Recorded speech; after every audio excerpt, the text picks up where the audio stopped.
প্রিয় অডিয়েন্স, আজকে আমরা আপনাদেরকে দেখাবো যে সাথী লোন অ্যাপ্লিকেশন থেকে আপনারা কিভাবে ঋণ গ্রহণ করতে পারবেন এবং সহজ এবং সঠিক পদ্ধতিগুলো আজকে আমরা আপনাদের মাঝে তুলে ধরার চেষ্টা করব। তাই পুরো ভিডিওটা অবশ্যই মনোযোগ সহকারে দেখুন। এখানে দেখুন, আমরা যখন ফার্স্ট আবেদন করি তখন ওনারা বলেছে যে আমাদেরকে মাত্র 1000 টাকা যে ওনারা ঋণ প্রদান করবে এবং তার বিনিময়ে ওনারা কত টাকা নেবে সেটা আমি আপনাদেরকে A to Z যে এই ভিডিওর মাধ্যমে দেখাবো। তাই পুরো ভিডিওটা অবশ্যই মনোযোগ সহকারে দেখতে থাকুন। তো ভিউয়ার্স, যখন আপনি সর্বপ্রথম এই লোন অ্যাপ্লিকেশনে আসবেন তখন আপনার মাঝে যে এমন পেজ থাকবে যেখানে বলা হবে যে এখনই আবেদন করুন। যেখানে আপনি যখন ক্লিক করবেন তখন আপনার কাছে NID থেকে শুরু করে আপনার সঠিক ডকুমেন্টগুলো ওনারা যে চাবে।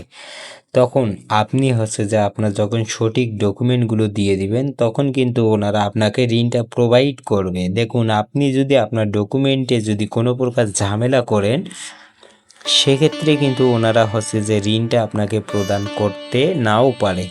তো আমি আপনাদেরকে বলবো যে ঋণটা নেওয়ার পরে কিভাবে কি করলে আপনি যে ঋণটা পরিশোধ না করলে ওনারা আপনার সঙ্গে ঝামেলা করতে পারবে না, সে সব কিছুর বিস্তারিত আজকে আমরা আপনাদেরকে দেখিয়ে দেব। তাই এই ভিডিওটা অত্যন্ত গুরুত্বপূর্ণ, তাই পুরো ভিডিওটা অবশ্যই মনোযোগ সহকারে আগে দেখুন। তো এখন দেখুন, আমরা যে ভিডিওটা তৈরি করতেছি এখানে দেখতে পাচ্ছেন আপনি যে এখনই আবেদন করুন বলে একটি অপশন পাচ্ছেন। জাস্ট আপনাকে সেমভাবে এখানে ক্লিক করতে হবে। তো এখানে ক্লিক করলে আপনি দেখতে পারবেন যে ঋণের মূলধন যে আপনার 1000 টাকা এবং আপনার অ্যাকাউন্ট প্রকৃত ক্রেডিট যে 700 টাকা এবং আপনার সেবা চার্জ নিবে যে ওনারা 300 টাকা এবং সুদ হার যে 131 টাকা। মোট আপনাকে পরিশোধ করতে হবে 1131 টাকা। তো এটা ওনারা মূলত আপনাকে বলবে, কিন্তু আপনার যে বিকাশ ওয়ালেট অ্যাড্রেসটি লাস্টে এসে আপনি ফিল আপ করবেন সেটা আপনার এখানে শো করবে। তো আপনি কিসের মাধ্যমে টাকাটা নিতে চাচ্ছেন সেটা আপনার এখানে দেখাবে। এখন দেখুন, এখানে ঋণ নিশ্চিত করুন বলে অপশন আছে, এখানে ক্লিক করে দিলেই আপনার ঋণটি কিন্তু কনফার্ম হয়ে যাবে। এখন আপনি এখানে দেখতে পারবেন পর্যালোচনা বলে একটি অপশন আছে। এখানে আপনার ঋণের আবেদন 30 মিনিটের মধ্যেই যে আপনার সাকসেস হবে এবং আপনার বিকাশ ওয়ালেটে পেমেন্টটি চলে আসবে। তো আমরা যেহেতু ফ্যাক ডকুমেন্ট এখানে প্রবেশ করিয়েছি তাই কিন্তু আমাদের এই ঋণটি ওনারা দিবে না, কারণ সঠিক ডকুমেন্টের ওপর ভিত্তি করেই কিন্তু আপনাকে ঋণটা প্রদান করা হয়।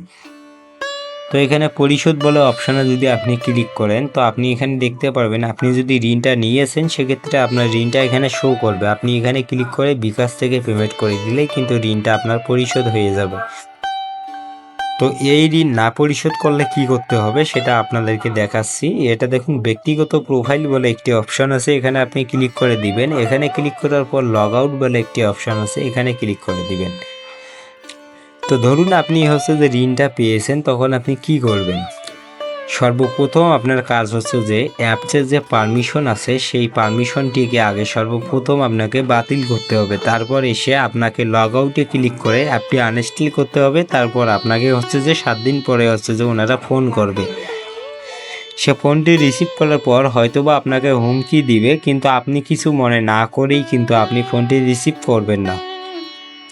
তারপর আপনাকে যে বলা হবে আপনি ঋণটি পরিশোধ করুন। আর আপনি যদি ঋণটি পরিশোধ না করেন তাহলে ওনারা আপনার কিছুই করতে পারবে না, কারণ আপনার ফোনের যে ডকুমেন্টগুলো রয়েছে সেই ডকুমেন্ট কিন্তু ওনারা নিতে পারছে না, যার কারণেই আপনার কিন্তু কোনো সমস্যা করতে পারবে না। তো যারা ভিডিওটা পুরোটাই দেখেছেন তারা কিন্তু অবশ্যই জানতে পারছেন যে কিভাবে আপনারা ঋণ নিলে আপনাকে পরিশোধ করতে হবে না।